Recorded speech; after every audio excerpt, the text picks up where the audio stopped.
हाँ जी मेरे CMA final के सारे दोस्तों, स्वागत है आप सब लोगों का आपके अपने यूट्यूब चैनल पे, that is Arjun Chhabra tutorial. दोस्तों, जैसा कि सब जानते हैं कि आपके जो अपकमिंग एग्जामिनेशन है उस पे 30 मार्क्स का एमसीक्यू आता है। 30 मार्क्स का एमसीक्यू आपके एग्जाम को क्रैक करने के लिए गेम चेंजर साबित हो सकता है।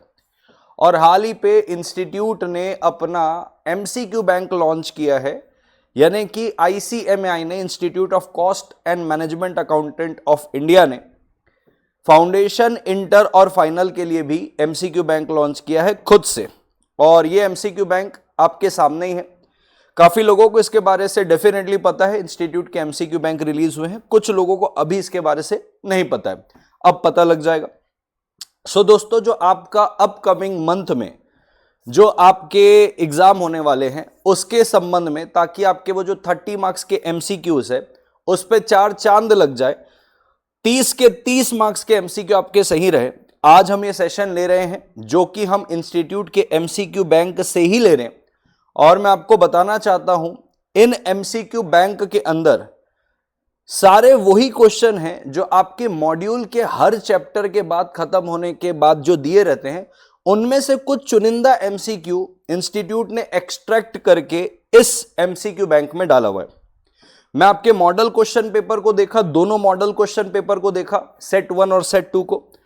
लगभग जितने भी एमसीक्यू बने थे उस मॉडल क्वेश्चन पेपर में, वो मॉडल क्वेश्चन पेपर में जो एमसीक्यू आए थे वो भी इनमें से ही बने हुए थे। ये सारी चीज को एनालाइज करने में मेरा एक कंक्लूजन निकल के आया कि अपकमिंग एग्जाम के अंदर, CMA final law upcoming exam जो आपका आ रहा है कमिंग महीने में, उस पे इन एमसीक्यू की बनने की प्रबल संभावनाएं हैं।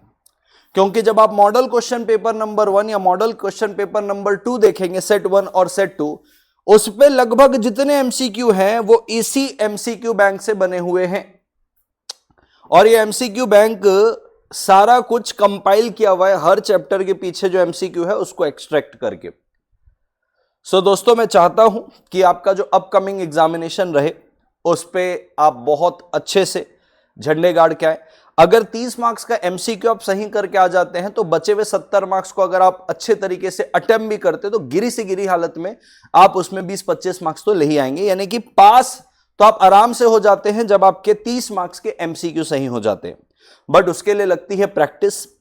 लगभग 262 एमसीक्यू इसमें इंस्टीट्यूट ने दिया हुआ है। हम पूरे के पूरे एमसीक्यू सॉल्व करेंगे, बट इस क्लास के अंदर नहीं। आज हम कुछ अराउंड 100 एंड 120 एमसीक्यू के आसपास सॉल्व कर लेंगे।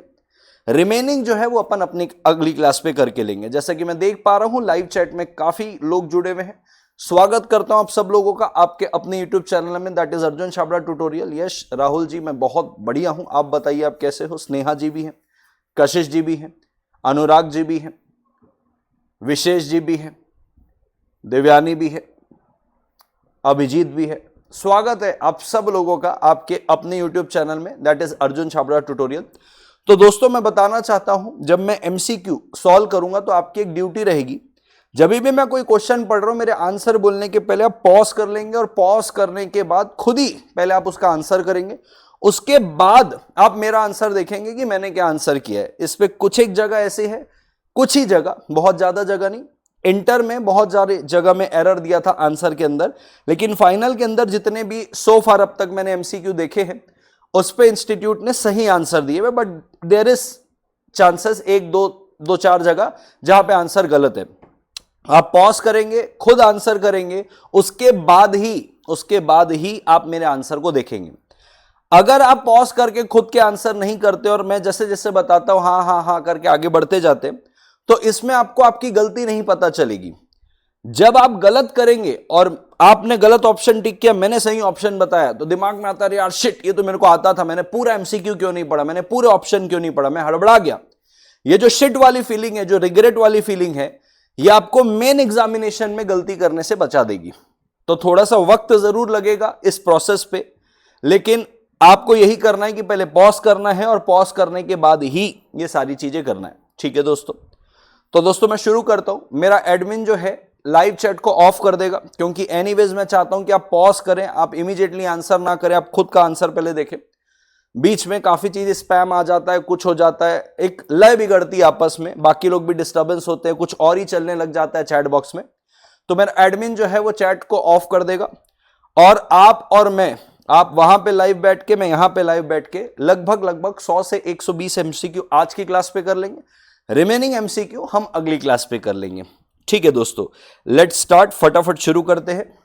सबसे पहले दिया हुआ है दोस्तों कि कितने minimum members required to form a public limited company. Public company बनाने के लिए कितने लोग चाहिए, इसका जवाब तो सेक्शन नंबर 3 पे ही दिया हुआ है कि अगर आपको एक प्राइवेट कंपनी बनानी मिनिमम 2 लगते हैं, पब्लिक बनानी मिनिमम 7 लगते हैं, 1% कंपनी बनाना मिनिमम मैक्सिमम की कोई लिमिट है ही नहीं, आपको एक ही व्यक्ति लगता है, तो answer will B 7।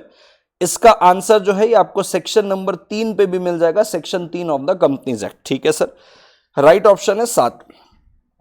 In order to be a government company अगर आप कहलाना चाहते हो तो 51% आपके शेयर्स किसके पास होने चाहिए, सेंट्रल गवर्नमेंट के पास, स्टेट गवर्नमेंट के पास, both central and state jointly के पास, या एनी और ऑल ऑफ द अबव। तो भाई सेंट्रल के पास भी चलता है, स्टेट के पास भी चलता है, दोनों के पास जॉइंटली भी चलता है, यानी कि इसका राइट आंसर रहेगा, आप कोई सा भी ऑप्शन चूज कर लो, पूरा सेंट्रल, पूरा स्टेट, या दोनों मिला के ये भी चलेगा। सर ये अपने को कहां मिलता है, ये आपको मिलता है दोस्त section number 2 clause number 45, government company का जो डेफिनेशन है वहां पे आपको ये चीजें मिलेगी। अब अगर बात करें इन case of a limited companies, what is limited, यानी कि जो आपको सेक्शन 221, 222, 292 ऐसे क्लॉजेस के अंदर लिमिटेड अनलिमिटेड गारंटी वाली कंपनी दी, तो बोले जहां पे लिमिटेड वर्ड यूज किया है वहां पे लिमिटेड क्या है, तो डेफिनेटली लिमिटेड लाइबिलिटी है मेंबर की। अगर लिमिटेड बाय गारंटी है तो मेंबर की लाइबिलिटी लिमिटेड बाय गारंटी, अगर लिमिटेड बाय शेयर है तो मेंबर की लाइबिलिटी लिमिटेड बाय शेयर्स कहलाती है। यानी कि यहां पे जो लिमिटेड है इसका मतलब है मेंबर की लाइबिलिटी क्या है, लिमिटेड है। कई स्टूडेंट इसको समझते हैं कि कंपनी की लाइबिलिटी लिमिटेड है, लिमिटेड बाय शेयर्स बोला, लिमिटेड बाय गारंटी, तो ये लिमिटेड कैरेक्टरिस्टिक्स कंपनी के शेयर होल्डर और मेंबर के लिए है, ना कि कंपनी के लिए। ठीक है sir. Restriction in transfer of share, कौन सी कंपनी के शेयर्स के को ट्रांसफर करने के राइट रिस्ट्रिक्टेड होते हैं, तो भाई ये बात तो आपको मिल जाएगी section number 2 clause 68 private company की डेफिनेशन में। पहले ही बोलता है restrict the right to transfer it shares, यानी कि कौन सी कंपनी के बारे से बोल रहा है, प्राइवेट कंपनी के बारे से बोल रहा है। Foreign company is a company, ये आपको मिलेगा सेक्शन नंबर 2 क्लॉज नंबर 42 के अंदर। ऐसी कंपनी जो रजिस्टर्ड है आउट ऑफ इंडिया लेकिन उसका प्लेस ऑफ बिजनेस कहां पे है, इंडिया पे है। दूसरा, वो कंडक्ट करता है क्या, बिजनेस इन इंडिया, तो भाई प्लेस ऑफ बिजनेस इंडिया में है तो भी आप फॉरेन कंपनी कहलाओगे, प्रोवाइडेड आप रजिस्टर्ड आउटसाइड इंडिया हो, बिजनेस कर रहे हो तो भी।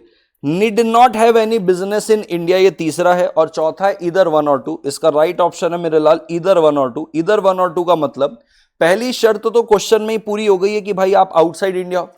आउटसाइड इंडिया के बाद अगर आपका प्लेस ऑफ बिजनेस इंडिया में, डेफिनेटली आप प्लेस ऑफ बिजनेस है तो आप बिजनेस कर रहे हो, या आपको कह रहा है कि आप इंडिया में बिजनेस कर रहे हो। तो प्राइमरीली इसेंशियल फंडामेंटल इंग्रेडिएंट जो फॉरेन कंपनी के लिए होता है कि बनो बाहर और धंधा इंडिया में करो। तो अगर मैं इधर 1 और 2 वाला ऑप्शन सेलेक्ट करता हूं तो ये दोनों कैरेक्टरिस्टिक्स उसमें कवर हो जाती, तो राइट ऑप्शन रहेगा डी। 6th वाला ऑप्शन अपने पास आता है और कहता है company which do not have any significant accounting transaction is called, ये सेक्शन नंबर 455 के अंदर आपको मिलेगा डोरमेंट कंपनी में, जहां पे अगर सिग्निफिकेंट अकाउंटिंग ट्रांजैक्शन नहीं होता उस कंपनी को डोरमेंट कंपनी बोलते हैं। लाइफ इंश्योरेंस कॉर्पोरेशन क्या है मैं बताना चाहता हूं, एक सेक्शन है section number 2 clause number 72। Life insurance corporation के लिए मतलब एक पीएफआई करके एक डेफिनेशन आता है, पब्लिक फाइनेंशियल इंस्टीट्यूशन, जो कंपनीज एक्ट के सेक्शन नंबर 2 क्लॉज नंबर 72 में है। मैं आपको दिखाना चाहता हूं एक बार ताकि आपको आंसर भी बहुत अच्छे से बन जाए। जस्ट अ मोमेंट मेरे प्यारे, एक ही सेकंड में मैं आपको चीजें दिखा देता हूं, जस्ट अ मोमेंट।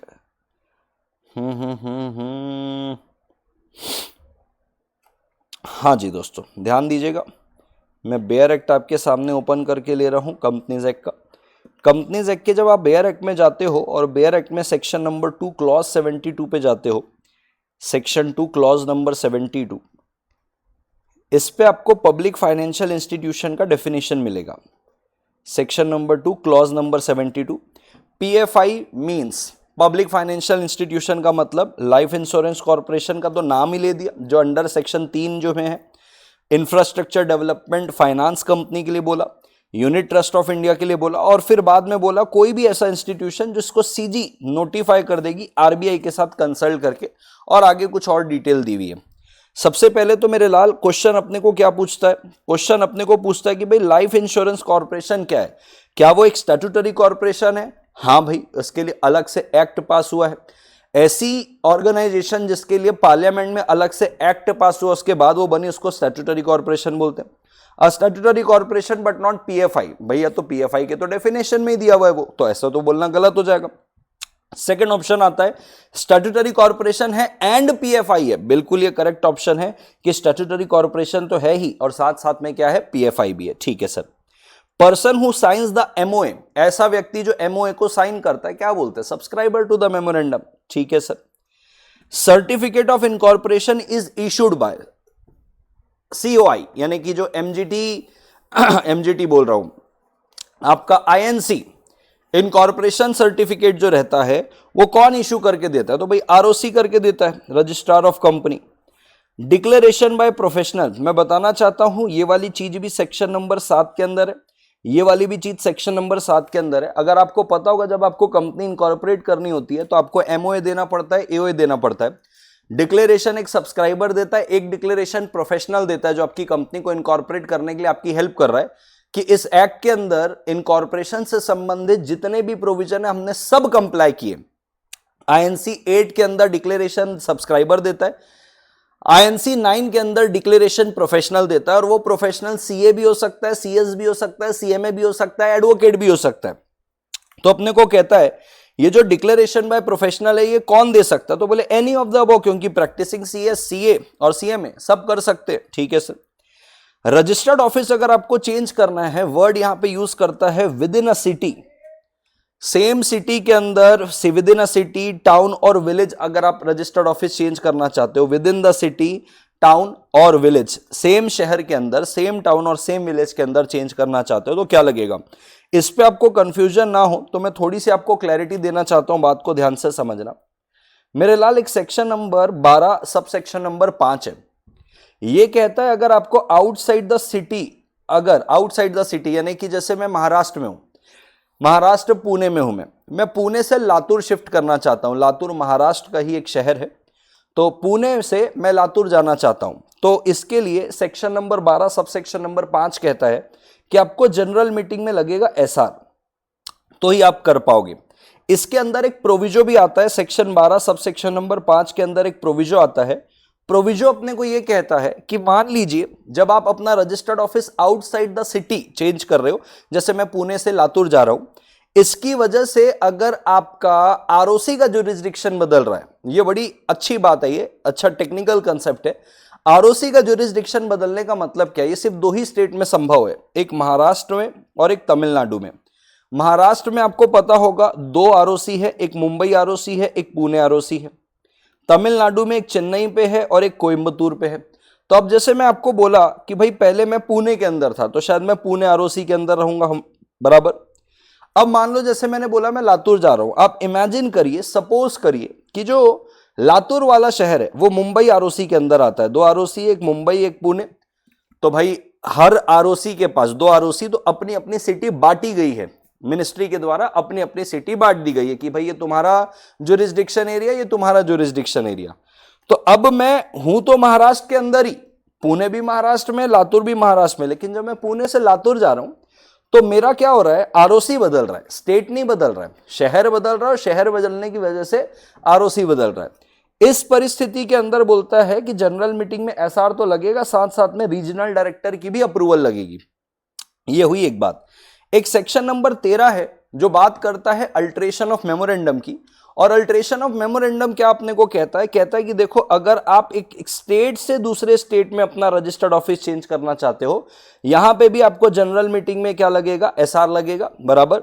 साथ साथ में जनरल मीटिंग में एसआर के साथ साथ में आपको अप्रूवल लेनी पड़ेगी रीजनल डायरेक्टर की। वैसे इस पे सेक्शन नंबर 110 भी लगता है, पोस्टल बैलेट वाले भी रिजोल्यूशन इस पे पास होते हैं, बट क्योंकि वो सारे प्रोविजन अब फाइनल के सिलेबस में आपके में नहीं है तो मैं उसकी चर्चा नहीं करना चाहता, मोटी मोटी जितनी चीजें हैं वही समझाना चाहता हूं। ठीक है सर।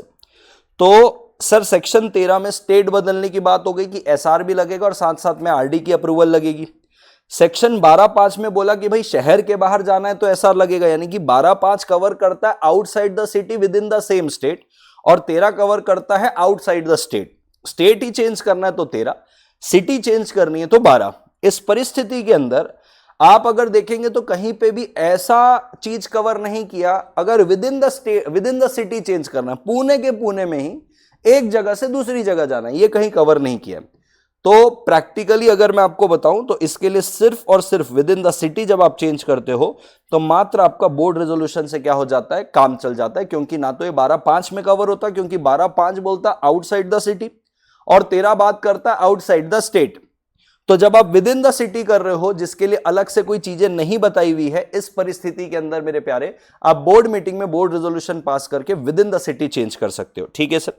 सेक्शन 8 कंपनी क्या नहीं कर सकती, सरप्लस तो जनरेट कर सकती है, प्रॉफिट भी बना सकती है, डिस्ट्रीब्यूट नहीं कर सकती क्या, डिविडेंड। ठीक है सर। एबीसी लिमिटेड इंडिया में रजिस्टर्ड है, 100% शेयर्स जो उसके हैं वो बीइंग हेल्ड बाय केवाईजेड लिमिटेड, और केवाईजेड लिमिटेड एक यूके की कंपनी है जिसका कोई भी प्लेस ऑफ बिजनेस इंडिया में नहीं है, यूके वाली कंपनी का।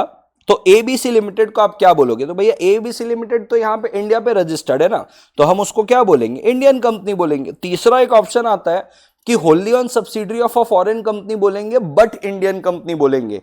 भाई लेकिन मेरा ऐसा है कि होली ऑन सब्सिडरी हो तो क्वेश्चन में ही बताया हुआ है, कोई दिक्कत नहीं है, अपने को बोल रहा है उसको हम क्या बोले, इंडियन कंपनी बोलेंगे। अब इस पे एक कंफ्यूजन ये हो सकता है कि सर ये वाला भी ऑप्शन में क्या बुराई है, wholly owned subsidiary of a foreign company है एंड इंडियन कंपनी है, तो सर फॉरेन कंपनी तो हुई। याद रखना बेटा, यहां पे इसने क्या बोला कि भाई एबीसी लिमिटेड जो है, सॉरी केवाईजेड लिमिटेड जो है यूके की है, इसका कोई भी प्लेस ऑफ बिजनेस इंडिया पे नहीं है। तो जब आपका प्लेस ऑफ बिजनेस इंडिया में नहीं है, भले आप बने बाहर हो, जब तक प्लेस ऑफ बिजनेस इंडिया में नहीं है, धंधा नहीं कर रहे हो, तब तक तो आप फॉरेन कंपनी नहीं कहलाओगे ना। तो यहां पे तो लिखा हुआ है कि भाई wholly owned subsidiary of a foreign company. भाई ये जो ये केवाईजेड लिमिटेड है फॉरेन कंपनी है ही नहीं, तो मैं इसको wholly owned subsidiary of a foreign company कैसे बोलूं। ये वाला स्टेटमेंट गलत हो गया इसका, इसकी वजह से मैं इसको सेलेक्ट नहीं कर रहा हूं। हमारा जो राइट ऑप्शन है वो राइट ऑप्शन रहेगा हमारा कि सिर्फ और सिर्फ उसको हम बोलेंगे इंडियन कंपनी। आई होप आपको समझ में आ गया होगा। ठीक, एबीसी लिमिटेड है, इसके 35% शेयर्स XYZ लिमिटेड ने रखे हुए हैं, अच्छी बात है। Majority of directors of XYZ limited जो है are appointed and removed by ABC limited. तो देखो पहले तो कहता है कि भाई एबीसी XYZ में 35% का स्टेक रखा हुआ है, एक बात, और मेजोरिटी ऑफ जो डायरेक्टर्स है किसके, XYZ लिमिटेड के, उसको अपॉइंट और रिमूव करने का काम कौन कर रहा है, एबीसी कर रहा है। तो ये भी तो कवर हो गया अपना सेक्शन 2 क्लॉज 87 होल्डिंग सब्सिडरी में। जब आप किसी कंपनी के सारे या मेजोरिटी ऑफ डायरेक्टर को अपॉइंट और रिमूव करते हो तो माना जाता है कि आप उसके बोर्ड ऑफ डायरेक्टर का कंपोजिशन कंट्रोल कर रहे हो, यानी कि सर ये जो XYZ लिमिटेड है ये तो सब्सिडरी बन गई, तो कहता है ये XYZ लिमिटेड क्या हो गई, सब्सिडरी हो गई एबीसी लिमिटेड की। बड़ा सिंपल सा सवाल था। ठीक है, अगर आप देखेंगे तो बड़ा छोटी छोटी जगह में आपको घुमाने की कोशिश की, बहुत छोटी छोटी जगह में।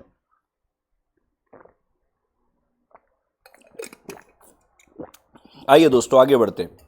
गारंटी कंपनी सिमिलर टू क्या होती है, अनलिमिटेड कंपनी के जैसे होती है, एलएलपी के जैसे होती है, पार्टनरशिप के जैसे होती है, सोल प्रोप्राइटरशिप के जैसे।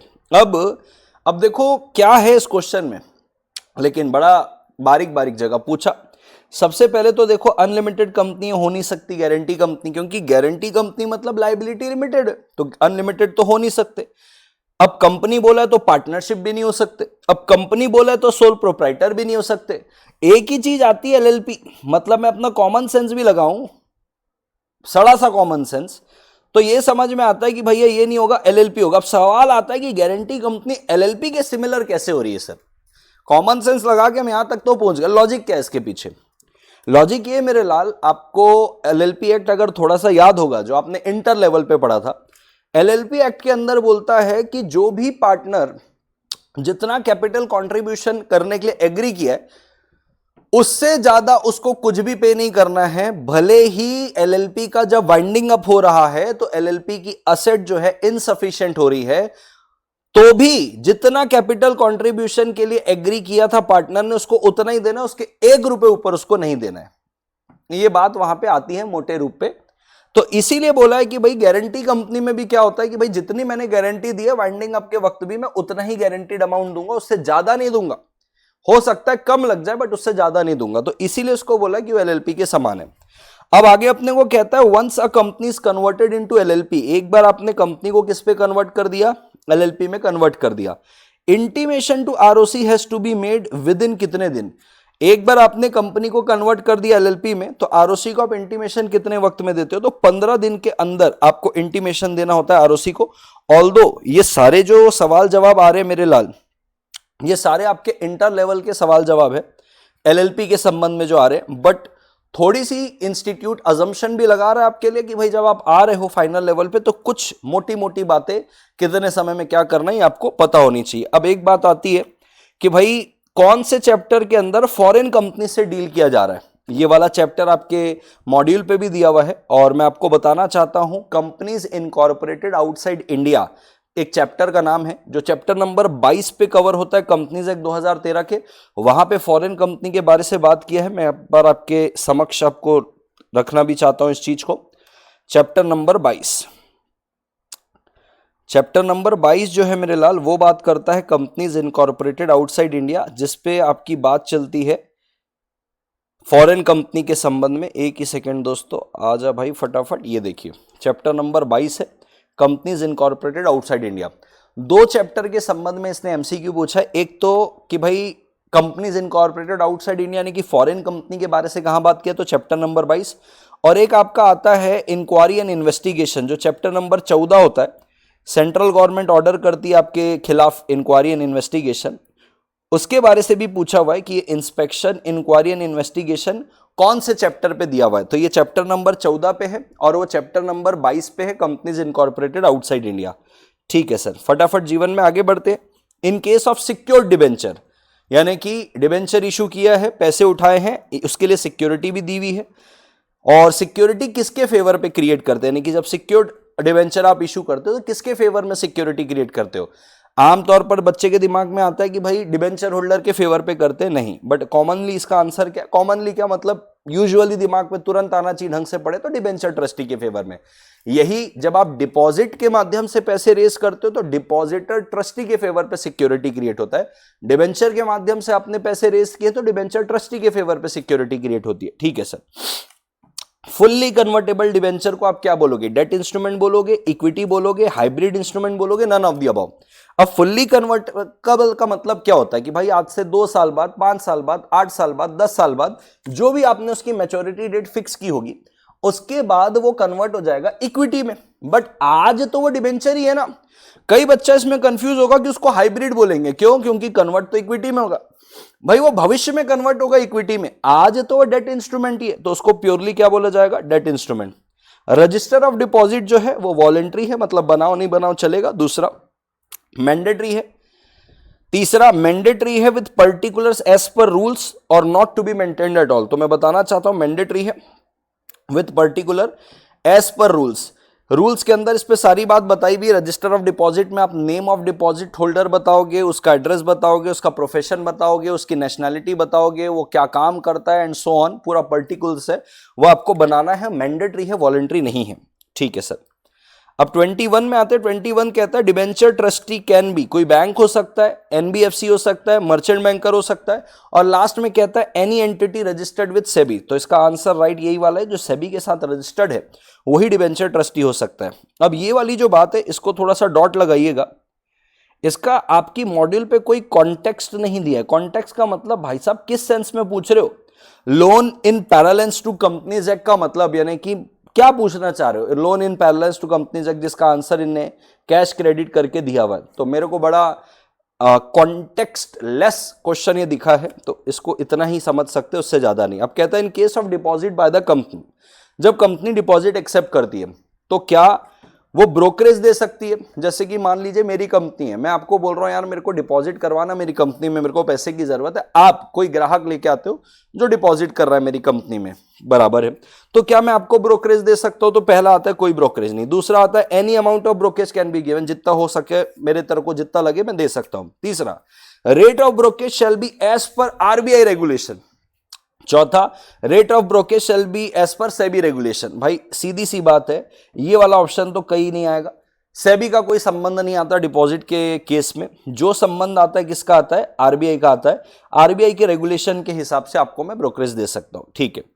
एक बार डिविडेंड डिक्लेयर हो गया एजीएम में, उसको आप विड्रॉ नहीं कर सकते, तो उसको बोलेंगे कैन नॉट बी रिवोक्ड, ठीक है sir. IEPF investor education protection fund, जिसको हम सेक्शन नंबर 125 पे पढ़ते हैं, chapter number 8 declaration and payment of dividend companies act का जो चैप्टर है, उस पे सेक्शन 125 के अंदर आईईपीएफ फंड के बारे से जिक्र आता है, investor education and protection fund, investor education and protection fund, ठीक है सर।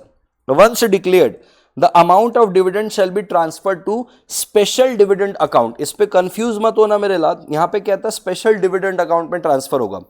123 के अंदर बोलता है कि जैसे ही आपने डिविडेंड डिक्लेयर किया, मैं यहां पे सेक्शन लिख देता हूं, 123 कहता है कि जैसे ही आपने डिविडेंड डिक्लेयर किया, वहां से 5 दिन के अंदर आप इस डिविडेंड को, चाहे वो इंटरिम डिविडेंड हो चाहे फाइनल हो, आपको उसको स्पेशल बैंक अकाउंट में जमा कराना है।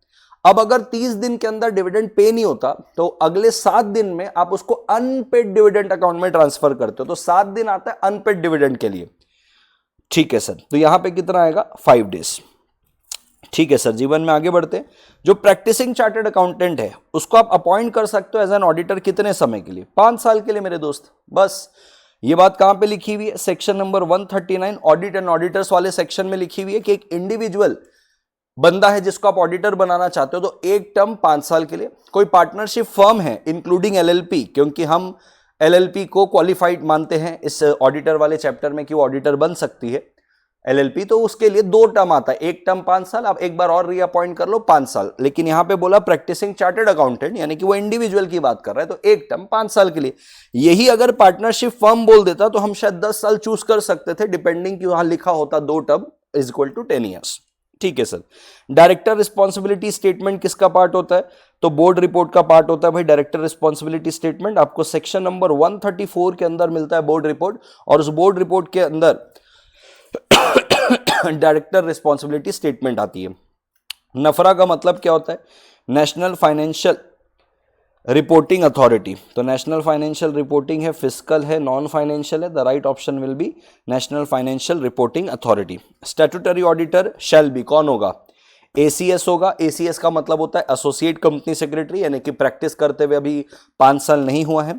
सीएमए या practising chartered accountant, the right answer will be practising chartered accountant, क्योंकि यहां पे वर्ड क्या लिखा हुआ है? Statutory auditor. वर्ड लिखा होता सेक्रेटरियल ऑडिटर तो कंपनी सेक्रेटरी को टिक करते, वर्ड लिखा होता कॉस्ट ऑडिटर तो सीएमए को टिक करते, वर्ड लिखा है स्टैट्यूटरी ऑडिटर तो एक प्रैक्टिसिंग चार्टर्ड अकाउंटेंट ही क्या बन सकता है? स्टैट्यूटरी ऑडिटर बन सकता है। In normal course the board report is signed by, board report कौन साइन करता है? तो मैं आपको बताना चाहता हूं, ये भी बात सेक्शन नंबर 134 पे कवर होती है। बोर्ड रिपोर्ट को साइन करने के लिए बोर्ड या तो चेयरपर्सन को ऑथराइज करता है, तो वो चेयरपर्सन साइन करता है। अगर चेयरपर्सन को ऑथराइज नहीं किया हुआ है तो फिर 2 डायरेक्टर करते, जिसमें से एक एमडी होता है, ठीक है, अगर एमडी है तो। और यहां पे अपने को ऑप्शन क्या दिया हुआ है? चेयरमैन करता है विदाउट अथॉरिटी ऑफ बोर्ड, गलत ऑप्शन है। Chairman with authority of board sign करता है, एमडी साइन करता है, या एनी डायरेक्टर साइन करता है, तो right option will be chairman with authority of the board, ठीक है सर।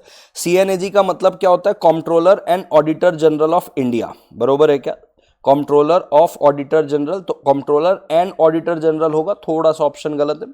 फाइनेंशियल स्टेटमेंट आपको आरओसी के पास फाइल करना होता है कितने दिन में? 30 दिन के अंदर आपको फाइल करना होता है।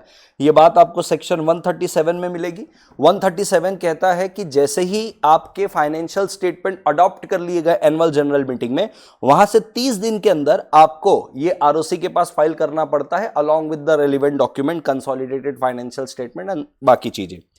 अब कहता है प्राइवेट कंपनी है, ये बेटा सेक्शन नंबर 138 के अंदर कवर होता है, इंटरनल ऑडिटर के बारे से बात करता है। कहता है देखो प्राइवेट कंपनी के ऊपर कब इंटरनल ऑडिटर लगता है, तो इसकी ना लिमिट है 25, 50, 100, 200। 25 बात करता है मेरे लाल 25, 50, 100, 200, करेक्ट। 25, 50, 100, 200, हाँ जी। 25 बात करता है, 25 करोड़ की बात करता है, 25 करोड़, हाँ 25 करोड़ का अगर आपके पास आउटस्टैंडिंग डिपॉजिट है, 50 करोड़ का अगर आपका पेड अप शेयर कैपिटल है, 100 करोड़ से एक्सीड अगर आपका लोन और बोरोइंग है, और 200 करोड़ या उससे ज्यादा अगर आपका टर्नओवर है, ये चार लिमिट जो है ये उस कंपनी को लगती है जो लिस्टेड नहीं है, जो प्राइवेट भी नहीं, यानी कि अनलिस्टेड पब्लिक कंपनी के बारे से बात करता है। मैं एक बार आपको ये लिमिट दिखा भी देता हूं ताकि आपको याद आ जाए जहां से अपन ने इन चीजों को पढ़ा था। एक ही सेकेंड मेरे प्यारे, ये चैप्टर नंबर 9 में ओपन करता हूं।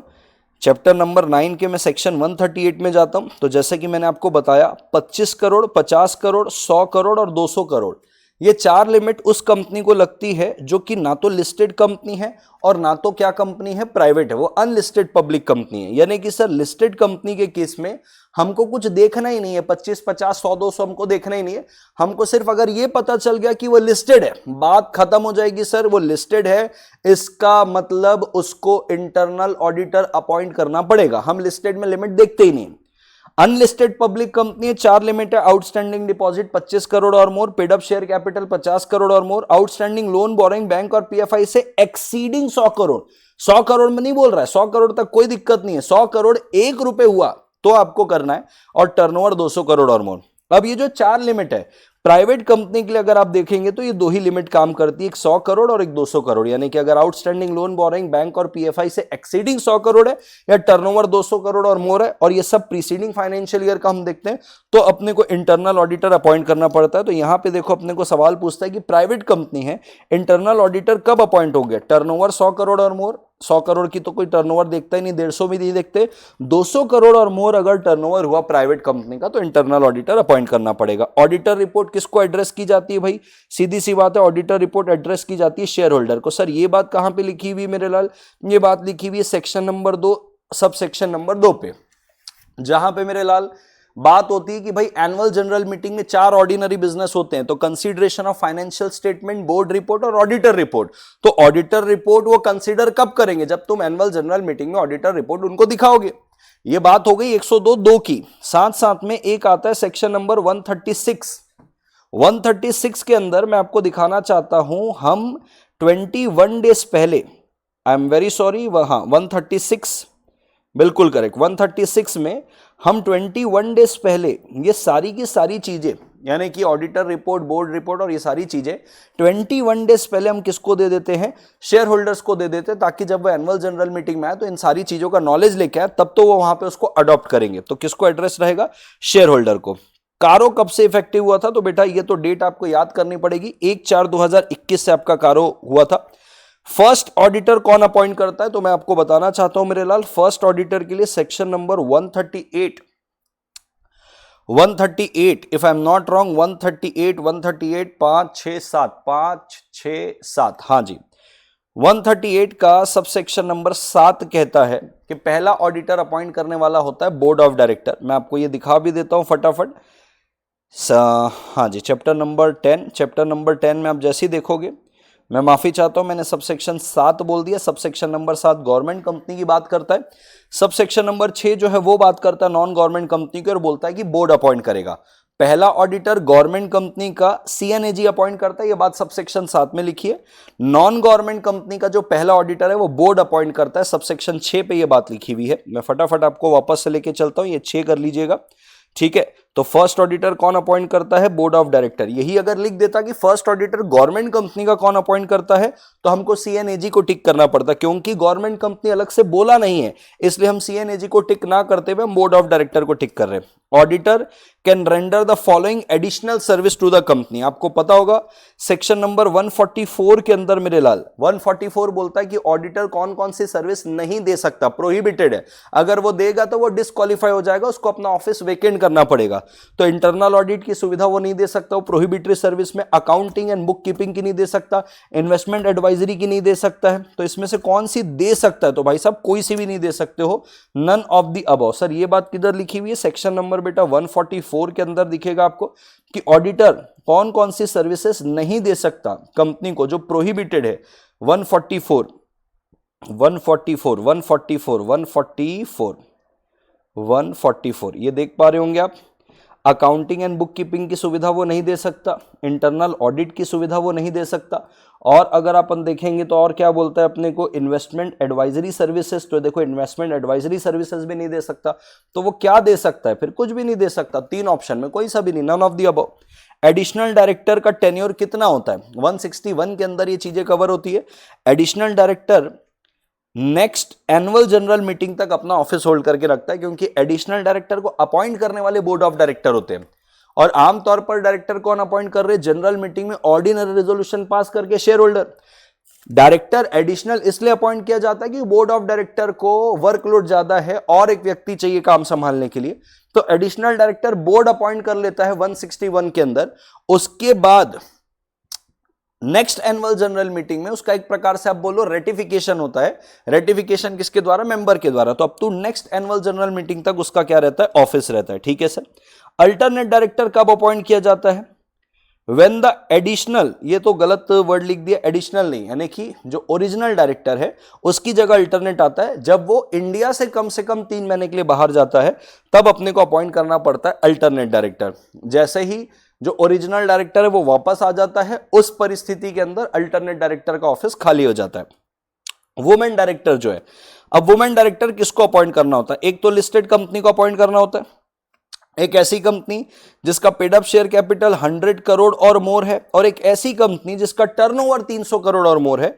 तो हमारे लिए राइट ऑप्शन क्या रहेगा? ये टर्नओवर 300 करोड़ और मोर वाला।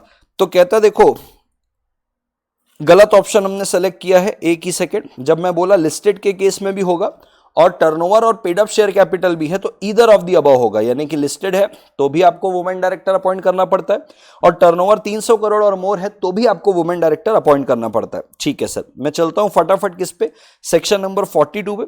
सेक्शन नंबर 42 अपने को कहता है section 184 of the companies act provides for. अब भाई साहब 184 बात करता है declaration of interest by director की। अगर मैं आपको दिखाना चाहूं कंपनीज एक्ट में, मैं सेक्शन नंबर 184, यहीं पे ही इंडेक्स खुला हुआ है, ये देखेंगे disclosure of interest by director. तो भाई जब 184 बात डिस्क्लोजर ऑफ इंटरेस्ट की कर रहा है, तो आप पूछ रहे हो कि बताओ 184 में ऑर्डिनरी रेजोल्यूशन है, बोर्ड रेजोल्यूशन है कि स्पेशल रेजोल्यूशन है? कुछ भी नहीं है भाई, उसमें डिक्लेरेशन है, डिस्क्लोजर ऑफ इंटरेस्ट है बाय डायरेक्टर। ठीक है sir. Whole time director is appointed for a term, कितने समय के लिए होल टाइम डायरेक्टर अपॉइंट होता है? 5 साल के लिए। सर ये बात कहां पे लिखी हुई है?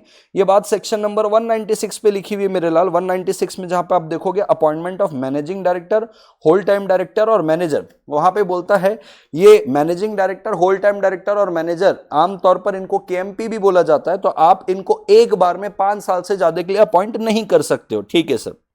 If a person other than retiring director is proposed, retiring director की जगह आप किसी अलग व्यक्ति का प्रपोजल देखते हो कि रिटायरिंग को आप अपॉइंट मत करो, आप इसकी जगह कुछ और करो, तो जो भी व्यक्ति ये प्रपोजल दे रहा है उसको 1 लाख रुपए का चेक डिपॉजिट करना पड़ता है, जो कि उसको वापस हो जाता है जब वो अदर पर्सन जो प्रपोज है ना वो अपॉइंट हो जाता है, तो वापस हो जाता है। ठीक है sir. A director may be appointed by small share holder. अब कहता है स्मॉल शेयर होल्डर कौन होते हैं? तो बेटा स्मॉल शेयर होल्डर ये सेक्शन नंबर 151 के अंदर आपको दिया हुआ है, if I am not wrong, section number 151। Small share holder उनको बोलते हैं जिनके पास वैल्यू है किसकी? नॉमिनल वैल्यू शेयर्स की नॉट मोर देन कितना है? 20,000। अगर मैं हूं किसी कंपनी का शेयर होल्डर और मेरे पास नॉमिनल वैल्यू यानी कि फेस वैल्यू में मेरे पास उतने शेयर है जिनकी आज नॉमिनल वैल्यू फेस वैल्यू 20,000 की, तो मेरे को स्मॉल शेयर होल्डर बोला जाएगा। ठीक है सर। कंपनी में remove a director with board resolution, ordinary resolution, special resolution या अप्रूवल ऑफ आरओसी। तो मैं बताना चाहता हूं बेटा ऑर्डिनरी रेजोल्यूशन से आप हटा सकते हो, अपॉइंट भी आप ऑर्डिनरी रेजोल्यूशन से करते हो, रिमूव भी आप ऑर्डिनरी रेजोल्यूशन से ही करते हो। हाँ, अगर इंडिपेंडेंट डायरेक्टर है, इंडिपेंडेंट डायरेक्टर को आपने सेकेंड टर्म के लिए अपॉइंट किया है, सेकेंड टर्म में अपॉइंट होने के बाद भी, यानी कि सेकेंड टर्म में रीअपॉइंट बोल लो, रीअपॉइंट होने के बाद आप उसको आज निकाल रहे हो, तो एसआर लगता है, आमतौर पर ओआर लगता है। मैनेजिंग डायरेक्टर अपॉइंटमेंट को रेटिफाई किया जाता है एजीएम में, किसके द्वारा? ऑर्डिनरी रेजोल्यूशन के द्वारा ही इसको रेटिफाई किया जाता है। सर ये बात कहां लिखी हुई है? ये भी बेटा 196 पे लिखी हुई, मैं आपको दिखाना चाहता हूं, क्योंकि वहां पे लिखा हुआ है कि एक बार जब आप इनको अपॉइंट करते हो तो इनका अपॉइंटमेंट का आपको अप्रूवल लेना पड़ता है। किससे अप्रूवल लेना पड़ता है? मेंबर से आपको अप्रूवल लेना पड़ता है, और मेंबर किससे? जनरल मीटिंग में। ये मैं आ गया बेटा 196 में। 196 में अगर आप देखोगे, ठीक है, 196 पे अगर आप देखोगे हाँ जी, तो देखो ये लिखा हुआ है, subject to the provision of 197 and so on, managing director, whole time director और मैनेजर जो अपॉइंट हुआ है, जो भी इनके टर्म्स एंड कंडीशन, रेम्यूनरेशन जो अपने बोर्ड ने डिसाइड किए हैं, shall be subject to approval by a resolution at the next general meeting of the company. बराबर है क्या? नेक्स्ट एनुअल जनरल मीटिंग में रिजोल्यूशन, जब तक बेटा अलग से कोई किंतु परंतु नहीं बोला रिजोल्यूशन कौन सा है, स्पेशल की ऑर्डिनरी, तब तक हम मान के चलते कि रिजोल्यूशन क्या रहेगा, ऑर्डिनरी। 203 किसके अपॉइंटमेंट की बात करता है बेटा? 203 बात करता है की मैनेजेरियल पर्सनल के अपॉइंटमेंट के लिए, ये केएमपी की बात करता है। ठीक है। Eligible and the eligibility and conditions of appointment of MD mentioned in कौन से शेड्यूल में? जब आप एमडी अपॉइंट कर रहे हो यानी कि केएमपी अपॉइंट कर रहे हो, कौन से शेड्यूल पे ये बात लिखी हुई है? शेड्यूल 5 के अंदर ये बात लिखी हुई है। अभी जब अपन पढ़ रहे थे देखो यहां पे भी शेड्यूल 5 का अपने पास रेफरेंस आया था। ठीक है सर। जीवन में आगे बढ़ते बेटा फटाफट, मैक्सिमम रेम्यूनरेशन सारे के सारे मैनेजेरियल पर्सनल को कितना हो सकता है? ये सेक्शन 197 के अंदर आता है बेटा। मैक्सिमम आप कितना दे सकते हो? 11% का आप उनको मैनेजेरियल रेम्यूनरेशन दे सकते हो। इंडिपेंडेंट डायरेक्टर को क्या नहीं मिलता? सिटिंग फीस नहीं मिलती है, वो तो मिलती है भैया। रिम्बर्समेंट ऑफ एक्सपेंस ये भी मिलता है। कमीशन ऑन प्रॉफिट डिपेंड करता है, अगर मेंबर ने डिसाइड किया तो क्या नहीं मिलता? स्टॉक ऑप्शन नहीं मिलता। अरे भाई साहब, अगर उसके पास स्टॉक ऑप्शन रहेगा तो फिर वो इंडिपेंडेंट कैसे रहेगा? उसको तो इंडिपेंडेंट रखना है, तो स्टॉक ऑप्शन है, तो कॉमन सेंस से भी बन जाता। बोर्ड रिपोर्ट किसको एड्रेस की जाती है? सिंपल सी बात है, auditor report, financial statement, board report, ये सब मेंबर या शेयर होल्डर उनको रेफर की जाती है। Power of board of director में बी रिस्ट्रिक्टेड टू, आप बोर्ड ऑफ डायरेक्टर के पावर में रिस्ट्रिक्शन कैसे कैसे लगा सकते हो? एक तो बेटा कंपनीज एक्ट के अंदर ही रिस्ट्रिक्शन, सेक्शन नंबर 180 के अंदर रिस्ट्रिक्शन दी हुई है। कुछ पावर्स के अंदर बोला कि आपको एसआर पास करना पड़ेगा जनरल मीटिंग में, बोर्ड अपने से नहीं कर सकता। आर्टिकल पे आप रिस्ट्रिक्शन लगा सकते हो, रेजोल्यूशन पास करके लगा सकते हो, तो एनी और ऑल ऑफ द अबव से आप रिस्ट्रिक्शन लगा सकते हो। रिलेटेड पार्टी ट्रांजैक्शन बेटा 188 पे दिया। Majority of audit committee member, audit committee जो आपको 177 में दिया है मेरे लाल, 177 में आपको ये बात साफ बोला है कि ऑडिट कमिटी के majority of the member independent director होंगे। ठीक है सर, मेजॉरिटी ऑफ डायरेक्टर क्या होंगे? इंडिपेंडेंट। और इंडिपेंडेंट डायरेक्टर सेपरेटली मीट करेंगे, यानी कि ये दूसरी बात आ गई, at least once in a calendar year. ठीक है सर। बोर्ड मीटिंग के लिए कोरम क्या रहेगा मेरे लाल? ये चीज बेटा आपको दी हुई है 173 के अंदर, if I am not wrong. एक बार देख लेते हैं फटाफट। सेक्शन 173 में बोलता है 1/3 of the total, 174, I am very sorry, 174 है। 174 के अंदर बेटा ये आपको बात दी हुई है। 174 के अंदर, 173 के अंदर मीटिंग्स ऑफ बोर्ड दी हुई है, मैं उसको मर्ज कर गया। 174 कहता है 1/3 of the total number of director और 2 डायरेक्टर, दोनों में से जो भी ज्यादा है वो बोर्ड मीटिंग का क्या रहेगा? कोरम रहेगा। तो 1/3 of the total number of director और 2 विच एवर इज हायर। अगर हम यहां पे देख पाए तो यही बात लिखी, 1/3 ऑफ इट्स टोटल स्ट्रेंथ और 2 डायरेक्टर, दोनों में से जो भी क्या रहेगा? ज्यादा रहेगा। If dash of the director require कि आपका जो रेजोल्यूशन है वो सर्कुलेशन से होना चाहिए। बराबर है क्या? ये शायद 179 पे दिया हुआ है मेरे ख्याल से, फटाफट मैं देख लेता हूं। 179 नहीं, 179 पे नहीं है ये। रेजोल्यूशन बाय सर्कुलेशन की अगर मैं बात करूं मेरे लाल, तो रेजोल्यूशन बाय सर्कुलेशन जैसे कि हाँ 175 के अंदर है ये। 179 के अंदर तो ये बताया है कि बोर्ड मीटिंग में बोर्ड रेजोल्यूशन पास करके ही आप सारे पावर एक्सरसाइज करोगे। 180 में रिस्ट्रिक्शन दिया हुआ है on the powers of board के ऊपर। तो मैं अगर बात करूं जैसे कि बेटा एक होता है शो ऑफ हैंड जो आप मीटिंग में करते हो, एक होता है पोल जो आप मीटिंग में करते हो, एक होता है पोस्टल बैलेट जो आप घर पे बैठ के वोट करते हो। उसी प्रकार से बोर्ड मीटिंग में बोर्ड रेजोल्यूशन ना पास करके आप उस रेजोल्यूशन को सर्कुलेट करो तो कितने की रिक्वेस्ट पे होता है? तो 1/3 ऑफ द डायरेक्टर जब रिक्वेस्ट करते तो होता है। ठीक है सर। मिनट्स है जो बोर्ड मीटिंग के, ये कौन साइन करेगा? ये 118 के अंदर है बेटा, मिनट्स के अंदर। बोर्ड मीटिंग के जो मिनट्स है बेटा, उसी मीटिंग का जो चेयरमैन है, बोर्ड मीटिंग का जो चेयरमैन है वो साइन करता है। अगर वो अनअवेलेबल है तो अगली बोर्ड मीटिंग का जो चेयरमैन है वो साइन करता है। तो अगर आप देखोगे तो लिखता है chairman of the present meeting और next meeting. Minutes of the board meeting permanently preserve करते हैं बेटा, चाहे जनरल मीटिंग का हो चाहे बोर्ड मीटिंग को, परमानेंटली प्रिजर्व करना है। ये भी 118 के अंदर ही लिखा हुआ। मिनट्स कहां रखना चाहिए? तो बोले रजिस्टर्ड ऑफिस में रखना चाहिए भाई। SFIO का मतलब क्या होता है? तो serious fraud investigation office. SFIO ये आपके सिलेबस का पार्ट है। SFIO आता है जो इंक्वायरी, इन्वेस्टिगेशन और इंस्पेक्शन वाला जो चैप्टर है वहां पे आता है। तो सीरियस फ्रॉड इन्वेस्टिगेशन ऑफिस इसका फुल फॉर्म है। ठीक है सर। मैं 63 की ओर चलता हूं मेरे लाल। The decision to authorise buyback by board can be made by. अब आपको अगर याद हो, अभी मैंने आपको बताया सेक्शन नंबर 179 के अंदर कुछ पावर्स दिए गए हैं जो बोर्ड मीटिंग में बैठ के बोर्ड रेजोल्यूशन पास करके ही हो सकते हैं। मैं आपको दिखाना चाहता हूं, ये आ गया मैं 179 में। 179 पे अगर आप जाएंगे तो देखो आता है टू ऑथोराइज बायबैक, देखो लिखा है shall exercise the following power. Board ये सारे पावर एक्सरसाइज करेगा, रेजोल्यूशन पास करेगा मीटिंग ऑफ द बोर्ड में। अपने को वही पूछ रहा है कि क्या हम इसको सर्कुलेशन से कर सकते हैं, नहीं। एनी ऑफ द अबव, कि बोर्ड से भी कर लो बोर्ड मीटिंग में और सर्कुलेशन से, नहीं भाई सिर्फ ये बोर्ड में ही हो सकता है। Any of the above, none of the above भी नहीं होगा। 179 के हिसाब से आपको बायबैक की अगर ऑथराइजेशन देनी है तो आप बोर्ड मीटिंग में बोर्ड रेजोल्यूशन पास करके ही दे सकते हो। इन केस चेयरमैन एग्जीक्यूटिव, अब मैं बताना चाहता हूं बेटा, ये वाली जो बात है आपको आमतौर पर कंपनीज एक्ट के कंटेंट में कम मिलेगी। ये जो कुमार मंगलम बिरला कमेटी है, बराबर है, कुमार मंगलम बिरला कमेटी जो है, जो आपको मॉड्यूल के पेज नंबर 220 के अंदर मिलेगी आपके सीएमए फाइनल की मॉड्यूल पे। वहां पे बोलता है कि अगर चेयरमैन आपका एग्जीक्यूटिव है तो एटलीस्ट आपके आधे डायरेक्टर, अगर आपका चेयरमैन एग्जीक्यूटिव है, ठीक है, तो आपके आधे जो बोर्ड मेंबर्स हैं वो इंडिपेंडेंट होने चाहिए। ठीक है sir. Majority of members of the audit committee तो अपन पढ़ चुके हैं कि भाई वो इंडिपेंडेंट डायरेक्टर होने चाहिए, दोबारा रिपीट हो गया। Board of director are suppose to address the report, किसको एड्रेस करते हैं बोर्ड ऑफ डायरेक्टर? अपनी रिपोर्ट को सीजी को करते हैं, एनसीएलटी को करते हैं, सेबी को करते हैं, कि नन ऑफ द अबव को? बोर्ड ऑफ डायरेक्टर अपनी रिपोर्ट किसको एड्रेस करेंगे? एक ऊपर यहां पे भी आया था मेरे लाल, देखो बोर्ड ऑफ डायरेक्टर का, ये देखो board of director, board report जो है एड्रेस तो किसको? सेंट्रल को, स्टॉक को, मेंबर को, कि आरओसी को? तो भाई अपन किसको एड्रेस करते हैं? इसको, मेंबर को। यहां पे क्या दे दिया? सेंट्रल गवर्नमेंट को, एनसीएलटी को और सेबी को। भाई एनसीएलटी को तो आप नहीं देते, वो ट्राइब्यूनल है।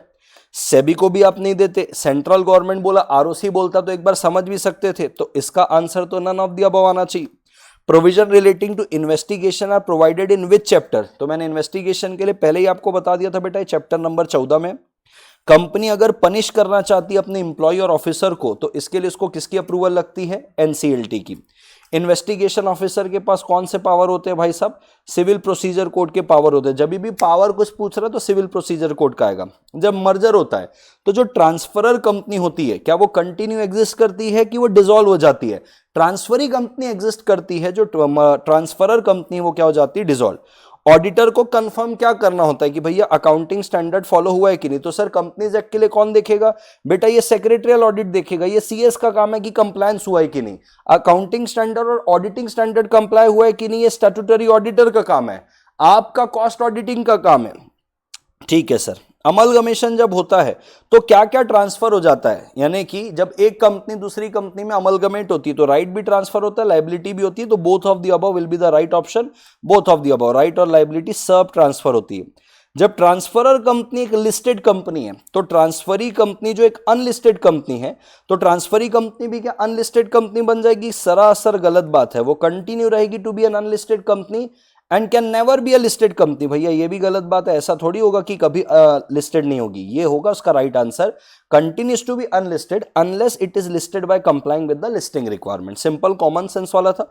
Power of the majority is subject to companies act, common law, memorandum और ऑल ऑफ द अबव। तो सीधी सी बात है मेरे लाल, अगर मैं बात करूं ऑल ऑफ द अबव, ये रिस्ट्रिक्टेड रहेगा।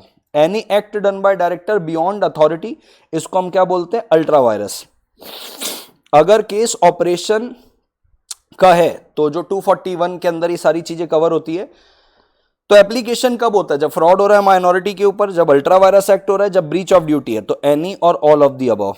एप्लीकेशन आप रिलीफ के लिए किसको करते हो? आप एनसीएलटी को करते हो। ये बात लिखी हुई मेरे लाल सेक्शन नंबर 241 के अंदर, बट मैं यहां पे डॉट लगवाना चाहता हूं। हो सकता है आपकी मॉड्यूल के अंदर लिखा हो कि आपको मतलब क्वेश्चन बैंक के आंसर में कि आरओसी को करना है, बट आरओसी को नहीं करना होता, एनसीएलटी के पास जाता है।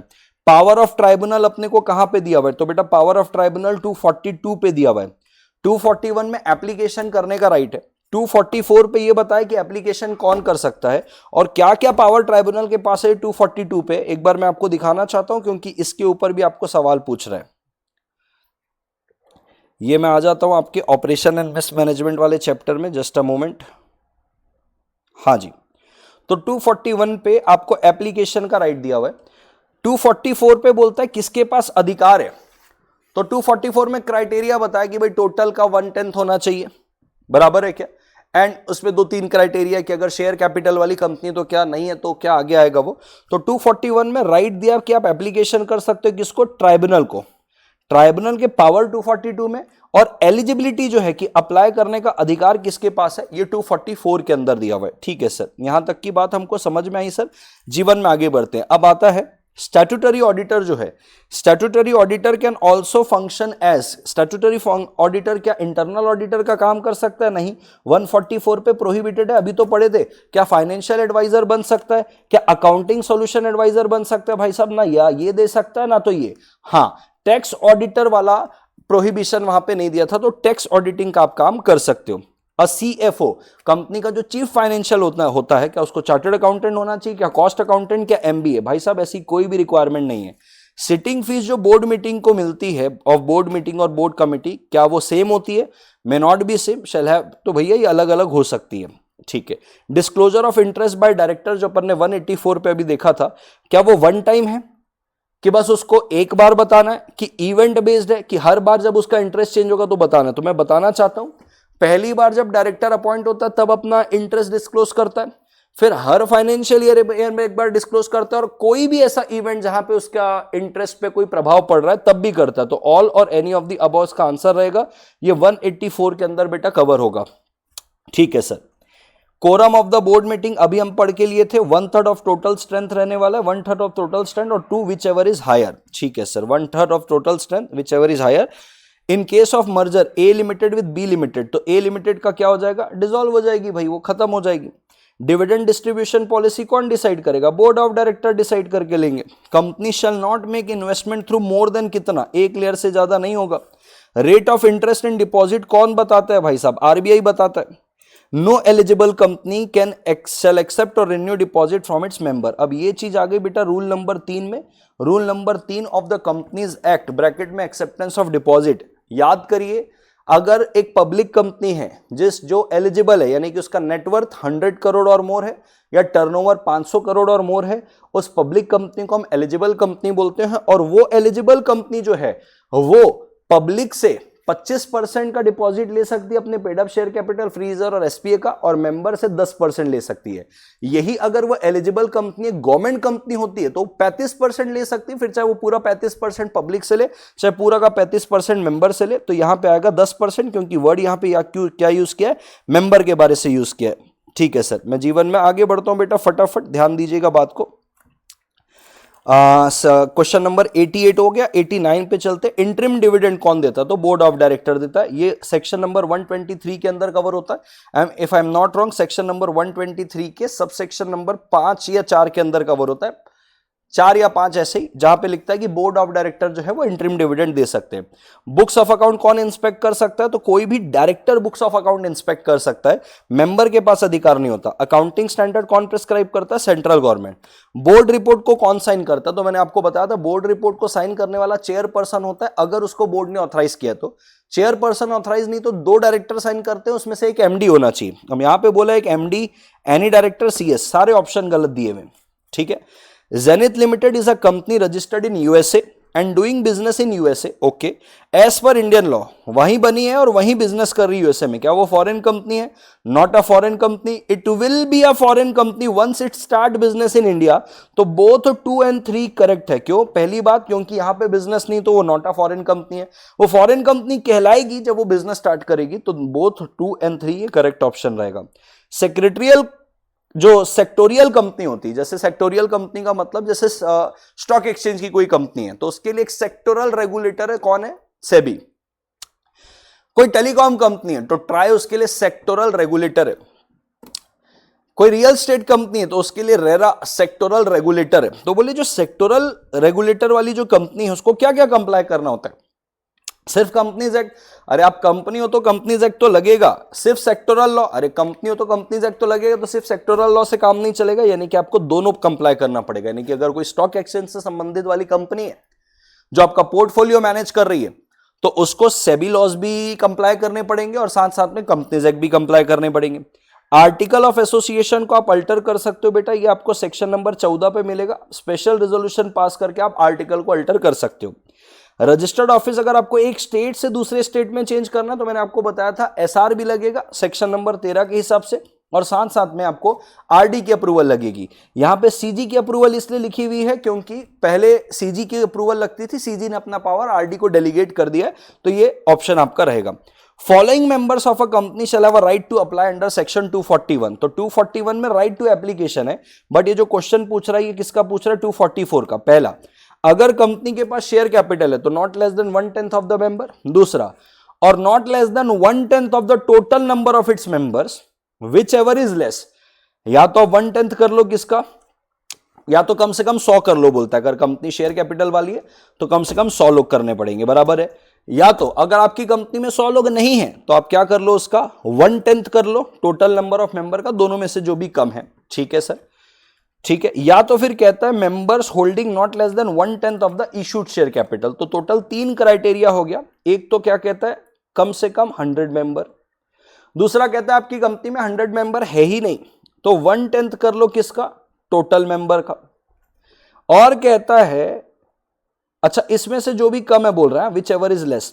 और एक ऑप्शन देता है कि कहता है कि देखो, अगर किसी शेयर होल्डर के पास, मेंबर के पास इशूड शेयर कैपिटल का अगर 1/10 भी, अगर वो अकेला भी है, उसके पास इशूड शेयर कैपिटल का 1/10 है तो भी कर सकते हो। तीसरा कहता है इन case of a company not having a share capital, अगर शेयर कैपिटल नहीं है तो वहां पे 1/5 देखते हैं। शेयर कैपिटल में 1/10 और नॉट शेयर कैपिटल में 1/5 of the total number of members.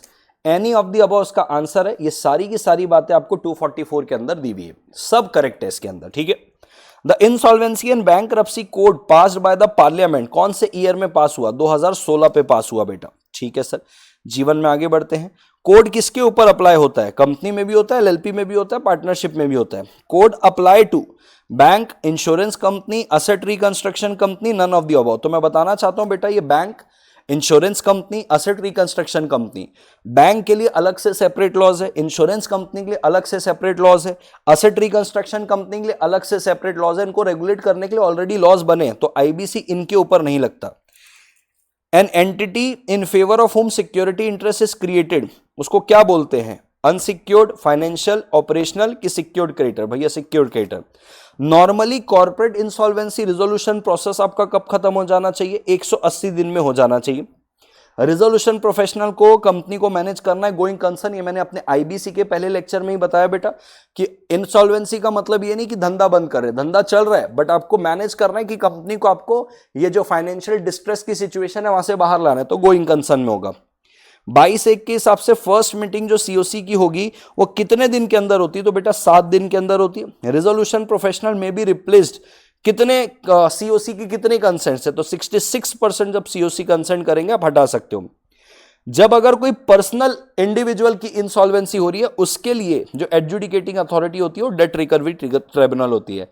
During bankruptcy proceeding bankrupt shell not be appointed trustee, public servant, election of local authority. सही बात है, वो एज अ डायरेक्टर नहीं करेगा, कंपनी को फॉर्म नहीं करेगा, वो डिस्क्लोज करेगा हर जगह कि भाई मैं बैंकरप्ट हो चुका हूं। सारी बातें सही है बेटा इसमें, और इसको टिक कर लेना।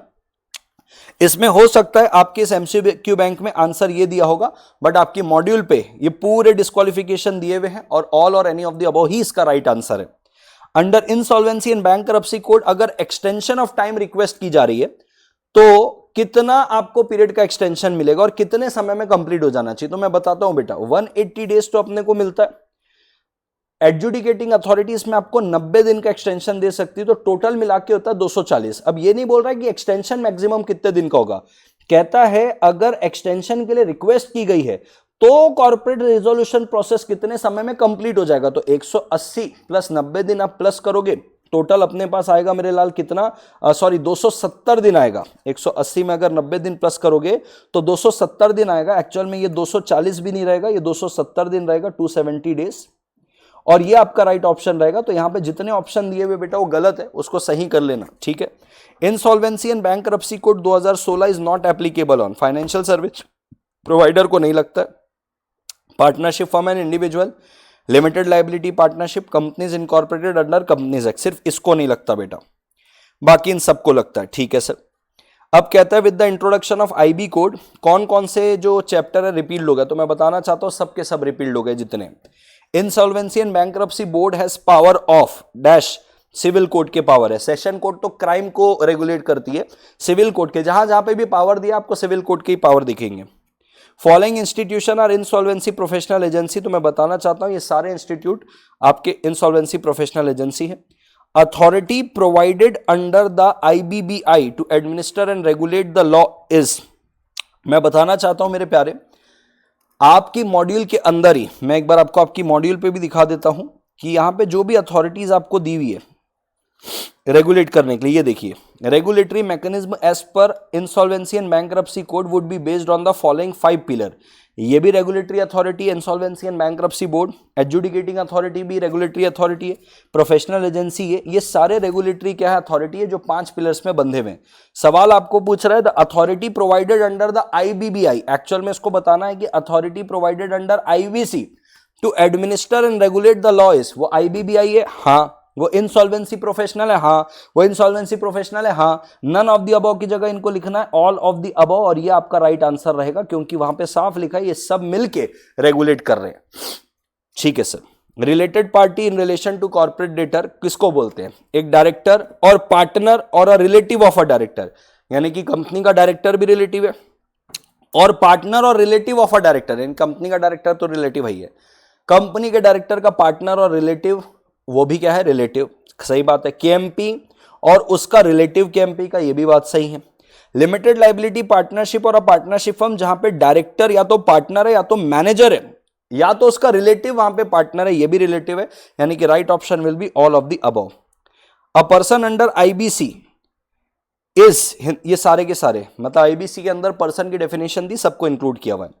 अ person shall not be eligible to submit a resolution plan, resolution plan submit करना होता है, वो कब नहीं कर पाएगा? जब वो अनडिस्चार्ज इंसॉल्वेंट है, विलफुल डिफॉल्टर है, जब वो सबमिट कर रहा है बराबर, उसने कुछ ना कुछ नॉन परफॉर्मिंग एसेट रखी, ऑल ऑफ द अबव इसका आंसर है। 3 P's क्या होते हैं मेरे लाल? तो 3 P मैं आपको बताना चाहता हूं, ये सस्टेनेबल डेवलपमेंट के अंदर आता है। प्लानेट, पीपल एंड पर्पस इसका राइट ऑप्शन रहेगा। नहीं नहीं नहीं नहीं, थोड़ा सा गलत जा रहा है। Planet, people and profit, planet, people and profit, इसका B ऑप्शन सही रहेगा। एक बार मैं आपको मॉड्यूल में भी दिखा देता हूं। मॉड्यूल में अपने को बोल रहा है ट्रिपल बॉटम लाइन ना, triple bottom line, triple bottom. ये मैं ट्रिपल बॉटम में गया तो एक आया अपने पास प्रॉफिट, एक आया प्लानेट और एक आया पीपल। तो planet, people, profit, planet, people, profit बराबर, ये किसके अंदर आ रहा है? सस्टेनेबिलिटी मैनेजमेंट के अंदर। ठीक है sir. Eight which level corporate governance is more relevant in a company, कौन सा ऐसा लेवल है कॉर्पोरेट गवर्नेंस का जहां पे बहुत ज्यादा रेलिवेंस है, मतलब एट विच लेवल, कौन से लेवल पे सबसे ज्यादा महत्व है? भाई सीधी सी बात है, कॉर्पोरेट गवर्नेंस का, कॉर्पोरेट गवर्नेंस का मतलब क्या? कंपनी को सही तरीके से चलाना, एथिकल वे में, लॉ का कंप्लायंस करके। सबसे ज्यादा जरूरत टॉप लेवल पे, जब तुम सही कॉर्पोरेट गवर्नेंस करते हो तो तुमको देख के नीचे वाले सारे सही तरीके से काम करते हैं। Which among the following would amount to undesirable practice by senior executive of the company? Ethics के बारे से पूछ रहा है। आप यूज कर रहे हो पब्लिश्ड इंफॉर्मेशन कॉम्पिटिटर की, तो पब्लिश्ड इंफॉर्मेशन को यूज करना गलत बात है क्या? नहीं। आप यूज कर रहे हो unpublished information of the competitor for his companies benefit, तो अनपब्लिश्ड इंफॉर्मेशन को अगर यूज कर रहे हो तो गलत है क्या? वो भी गलत नहीं है। आप यूज कर रहे हो अनपब्लिश्ड और secret information of the competitor, जो आपने अनडिस्क्लोज थी और अनफेयर सोर्स से अपने कंपनी के बेनिफिट में, यानी कि वहां पे किसी को घूस घूस देके किया, ये आपकी अनडिजायरेबल प्रैक्टिस है। आप कॉम्पिटिटर के एग्जीक्यूटिव को अच्छा ऑफर देके अपने पास बुला रहे हो, ये तो कंपटीशन की बात है। ये आपका राइट ऑप्शन रहेगा कि आपने गलत तरीके से, अनफेयर सोर्स से वहां पे कॉम्पिटिटर की कंपनी में किसी एक आदमी को तोड़ के, उसको घूस खिला के, उसकी सीक्रेट इंफॉर्मेशन निकाल के आप ये सारी चीजें कर रहे हो, तो ये गलत बात है। 120 में चलते मेरे लाल। 120 कहता है which of the following would not amount to sustainable development activity? Rain water harvesting, बारिश के पानी को आप स्टोर कर रहे हो, इससे अच्छा सस्टेनेबल क्या हो सकता है? अपने को पूछ रहा है इसमें से कौन सा नहीं है, तो ये तो है। सोलर एनर्जी भी है, plantation of sapling for forestation, यानी कि आज आप पेड़ पौधे लगा रहे हो, वो बड़ा होगा, वृक्ष बनेगा बड़ा। तो पैडी कल्टीवेशन, पैडी कल्टीवेशन का मतलब क्या है भाई, आज आप राइस का बीज बो रहे हो, कल राइस बनेगा, उसमें सस्टेन क्या हो रहा है, इसको तो खेती किसानी बोल दिया। तो अपना राइट ऑप्शन क्या रहेगा, पैडी कल्टीवेशन। पैडी कल्टीवेशन को हम सस्टेनेबल डेवलपमेंट नहीं बोलेंगे। और यहां आके मेरे प्यारे हम रुकते हैं थोड़ा सा, आज के लिए इतना काफी है। ऑलमोस्ट 1 घंटे के अंदर, 1 घंटे 3 मिनट कुछ समथिंग, एक्चुअल में 1 घंटा भी नहीं हुआ, स्टार्टिंग में 5 मिनट तो मैंने आपको इंट्रोडक्शन दिया था। यहां पे हमने 120 एमसीक्यू कर लिए, टोटल 262 एमसीक्यू है। ये बचे हुए जो एमसीक्यू है मेरे लाल, ये भी हम बहुत जल्द अगली क्लास में कवर कर लेंगे। मैं एक बार चैट ऑप्शन ओपन कर देता हूं ताकि आप लोग चैट कर पाए और मुझे बता पाए कि आपके कितने एमसीक्यू सही हुए। यस, नेहा, पूजा, अभिषेक, राहुल, बहुत मजा आया सर, पता ही नहीं चला कहां पे पूरे के पूरे 1 घंटे निकल गए। जी शुक्रिया। कितने सही हुए आपके? बच्चा कह रहा है कि सर ये जो वेग से उनको छोड़ के 10-12 इधर उधर हटा दो तो लगभग सारे बन रहे थे। बेटा वो 10-12 भी अगर एग्जाम में आ गए वो भी बन जाएंगे। चलिए, ज्यादा समय आप लोग का नहीं लूंगा क्योंकि आपका अपकमिंग मंथ में एग्जाम है। आप लोग आराम से अपनी तैयारी करिए। हम मिलते हैं अगली क्लास में, बचे हुए एमसीक्यू भी कर लेंगे। और कृपा करें कि कमेंट बॉक्स में मुझे जरूर बताएं कि आपको मेरी तरफ से और क्या क्या चीजें चाहिए आपके अपकमिंग एग्जाम के लिए। आपको मॉडल क्वेश्चन पेपर का डिस्कशन चाहिए, आपको कुछ सुपर 50 या सुपर 30 क्वेश्चन पेपर का डिस्कशन चाहिए, मैं आपके लिए क्या कर सकता हूं। आपको किसी चैप्टर पे प्रॉब्लम है तो आप जैसे कमेंट करोगे उस हिसाब से मेरे को समझ में आएगा कि आपको प्रॉब्लम किस जगह में है, और उस हिसाब से आपके कमेंट से, आपके लाइक से, यानी कि कमेंट आता है उसमें 40 लोग लाइक कर देते हैं कि हाँ हमको भी ये चाहिए, तो मुझे समझ में आएगा कि आपको क्या चाहिए। उस हिसाब से मैं आपके लिए रिवीजन और मैराथन प्लान कर सकूंगा। दोस्तों, अगर वीडियो फ्रूटफुल लगा हो लाइक करिएगा, चैनल में नहीं हो सब्सक्राइब करिएगा, ऐसे फ्रूटफुल कंटेंट आते रहेंगे। और दोस्तों के साथ शेयर जरूर करिएगा क्योंकि कर भला सो हो भला। This side CS Arjun Chhabra signing off, until we meet again, bye bye.